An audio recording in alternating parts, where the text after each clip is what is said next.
Ja tento návrh zákona považujem za nesporný dôkaz toho, že aj pacienti tu majú v pléne právo predkladať legislatívu rovno do podateľne Národnej rady. A že aj o návrhoch pacientov sa tu musí rokovať, pretože nespochybniteľne to, čo navrhol Igor Matovič, nie je návrhom normálneho človeka, ktorému by skutočne išlo o to, aby vyriešil problematiku, ktorá aj trápi obyvateľov Slovenskej republiky, lebo tí nepochybne cítia tú nerovnosť a cítia tú nerovnosť predovšetkým pri stave toho jeho vlastného poslaneckého klubu, kde si prakticky nikto zo Slovákov nemyslí, že si títo ľudia zaslúžia svoje výplaty. Ešte keď sa tu priznajú, že sa tu ocitli zázrakom. Problémom ale je to, že Igor Matovič je ten istý človek, ktorý v minulom volebnom období tu v pléne behal s tou legendárnou tabuľkou, že sirotám 30 centov a poslancom 1500. Samozrejme, nenažraným svinským poslancom 1500 a sirotám tak málo. Škoda, že Igor Matovič nedostal potom možnosť vládnuť v štáte, aby konečne mohol zrealizovať to, čo v opozícii sľuboval. Škoda, že mu nikto neumožnil stať sa premiérom a urobiť to, čo sľuboval, to znamená znížiť platy poslancov. Alebo nie? Igor Matovič bol premiérom Slovenskej republiky. Potom bol ministrom financií Slovenskej republiky. Taktiež dlhodobo pôsobí ako predseda najväčšieho poslaneckého klubu, v ktorom má takéto elity ako tu pána Čecha, ktorý keď niečo povie raz za mesiac, tak je to totálna kravina. A Igor Matovič neurobil nič s platmi poslancov. 3 roky nič. Až keď sa schválili predčasné voľby, Igor Matovič opätovne vytiahol legendárnu tabuľu, dnes už len pomyselnú, lebo už s ňou behať nemôže podľa rokovacieho poriadku, a opätovne prišiel s témou, že práve on ide znižovať platy poslancov. On ide znižovať platy poslancov po tom, čo sa 3 roky na túto tému vykašľal. A to je úplne rovnaké, ako keby vám Igor Matovič teraz pred voľbami vystúpil s videom, že ide zobrať počiatkový vilu vo Francúzsku. Viete totiž, politické sľuby Igora Matoviča nemajú absolútne nejakú váhu. To najkrajšie na tomto návrhu zákona, ktorým chce Igor Matovič znížiť platy poslancov na priemernú mzdu, však nie je samotná skutočnosť zníženia platu poslancov, ale to, že on vidí, že každý jeho poslanecký klub sa systematicky rozpadá, pretože s ním nikto dlhodobo nedokáže vydržať, čo vám naozaj nemám za zlé, kolegovia, ktorí ste od neho odišli.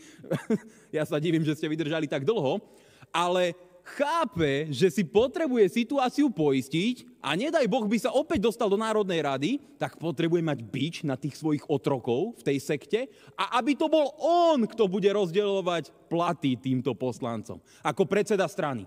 A my veľmi dobre vieme, ako demokratické je hnutie Oľano, SROčka, kde vládne jeden jediný človek. Ak by neprešla zmena zákonov, tak by stále vládol sám, ešte s ďalšími 3 ľuďmi, členmi jeho rodiny, a tak by rozdeľoval o použití miliónov eur zo štátneho rozpočtu, pretože to je on, pán demokrat, ktorý si tú sektu drží pevne v rukách. Nikto nikdy nemôže tohto človeka v rámci jeho strany odvolať, lebo jeho strana nemá žiadne demokratické procesy. On keď si ráno povie, že večer rušíme snem, ktorý je naplánovaný na mesiac, tak ho zrušia. Pretože takto to funguje v každej jednej faraónskej sekte, ako je aj tá jeho SROčka Oľano. A keby teda v budúcom volebnom období prešiel tento návrh zákona a on mal tých svojich poslancov takto pod rukou a sám by mohol rozhodovať, komu koľko peňazí dá, no tak by ich mal ako pekných psíčkov na reťazi. Lebo keď sa niekto Igorkovi znepáči, no tak mu Igor zníži plat. A kto by si chcel nechať znížiť plat? Taký pán Čech by určite nerobil nič proti pánovi Matovičovi, pretože ten si svoj plat zaslúži. A kto by sa Igorovi strkal najhlbšie do priazne, no ten by mal najvyšší plat. To je ale správna forma demokracie. Takúto navrhuje. A viete, čo je úplne najkrajšie? Že ten limit nie je obmedzený. Že keby teda chcel niekomu dať plat 100 000 eur mesačne, no tak mu to zákon umožní. A predstavte si v tom demokratickom klube Oľano, že by sa uzrozumili alebo uzrejmili, že práve Igor Matovič, vzhľadom na jeho kvality, jeho nespornú charizmu a neuveriteľnú politickú formu prínosu pre Slovenskú republiku, si zaslúži plat 100 alebo 200 000 eur mesačne. Kto to bude popierať? Jasné, že Igor Matovič si z Oľano zaslúži plat aj 100-200 000 mesačne. Tak mu takáto legislatíva normálne legálne umožní v priebehu krátkeho času vytunelovať celý stranický rozpočet. Viete, on je skúsený plagiátor a skúsený daňový podvodník. On vie, ako robiť čachre s peniazmi, ako klamať ľuďom. Ale ani on nedokázal všetky tie desiatky miliónov eur vytunelovať natoľko rýchlo, že mu jednoducho stále na účte niečo ostáva. Lenže keby sme schválili tento fantastický návrh tu od géniov z Oľano, konkrétne práve od neho, no tak by si kľudne mohol dať plat aj 200 000 eur mesačne. Je nepochybné, že Igor Matovič vystúpi a povie, ja by som nikdy nebol taký chrapuň, aby som si dal 100 000 eur mesačne plat. Samozrejme, keď vám to hovorí niekto, kto je natoľko chrapuň, že ukradne cudziu prácu a vydajú za vlastnú diplomovku a potom kritizuje iných, ktorí urobili to isté a odmietne sa vzdať diplomu, respektíve titulu a naďalej používa titul magister, no tak určite verme tomuto človeku, že by nebol taký chrapúň a nevytuneloval by svoju vlastnú politickú stranu. Čiže ak by som mal hlasovať za takúto neuveriteľnú hlúposť, v podstate by som hlasoval za to, že v budúcej vláde si kľudne môže Igor Matovič alebo v budúcom parlamente dať aj 100 000 eur mesačne plat. A k tomu to zabráni? Snem Oľano? Nejaký výkonný orgán moci v Oľano? To je všetko Igor Matovič. Tam sa to stelesňuje do jedinej osoby. Pretože kulty tak fungujú, sekty tak fungujú. Líder, hlavný čarodejník vedie všetko a rozhoduje úplne o všetkom. Veď nebuďte smiešní. Žiadate si skutky? Minulý mesiac tu boli 2 návrhy. Jeden na zastropovanie platov poslancov, jeden na zníženie. Za obidva som hlasoval, ale nebudem hlasovať za takúto kravínu pre pána Jana.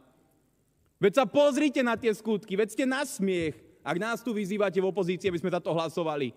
Je neuveriteľné, že niekto pred voľbami behá s tabulou, aby si robil kampaň a oblepuje vily po Francúzsku a potom nič nesplní a tak si pred voľbami spomenie, no počkať, možno tí Slováci zabudli. Možno zabudli, čo som im slúbil, tak to pôjdem teraz realizovať. Ale už sa poistím, pretože bioroboti utekajú z klubu. Už si s Edkom založili nových tzv. Demokratov. No a čo teda musím urobiť? No poistiť sa, aby keď nejaký biorobot v budúcnosti chcel opustiť jedinečný kult sektu Igora Matoviča, tak mu vezme plat. To je neskutočné. Fakt neskutočné. Keby toto navrhol niekto v Zimbabve, tak by sme sa pousmiali, že no, majú tam iné pomery, trošku inú kultúru demokracie. Ale on tu s tým prichádza v Slovenskej republike a hrá sa na vyspelú európsku krajinu 21. storočia. Nie, kolegovia, toto je nasmiech. Toto je nasmiech a ja budem hlasovať za každé normálne šetrenie verejných financií, tak ako som to robil doteraz. Ale nie za tieto vaše politické úlety, za tieto faraónske túžby jedného človeka, ktorý si pomýlil demokraciu so subsahárskou diktatúrou, s režimom, kde vládnu nejaké kmeňové vojny. Jednoducho toto nemôže normálny človek myslieť vážne. Ja sa pridržam toho, čo som povedal na začiatku, že toto je návrh od pacienta. A návrhy od pacienta môžeme zvážiť, môžeme ich zhodnotiť, môžeme takémuto pacientovi odporučiť ústav alebo liečbu, kde sa o neho postarajú, kde ho budú mať v rukách odborníci a kde mu zabezpečia najlepšiu starostlivosť, ktorú on nepochybne potrebuje, ale nemôžeme návrhy pacientov akceptovať ako to najlepšie pre Slovenskú republiku. To jednoducho nepripadá do úvahy. Prvá povinnosť vlády je chrániť ľudí, nie riadiť ich životy. Nezabudnite. Fakty neprestávajú existovať tým, že sa o nich nesmie hovoriť. Pravda je dcérou času. Čas všetko ukáže. Pod video môžete napísať komentár, samozrejme slušný, aj keď s niekým nesúhlasíte, alebo súhlasíte, môžete to vyjadriť slušným slovom. Ďakujeme za sledovanosť, odber a like. Pracujeme na ďalších videách Vaša politická scéna.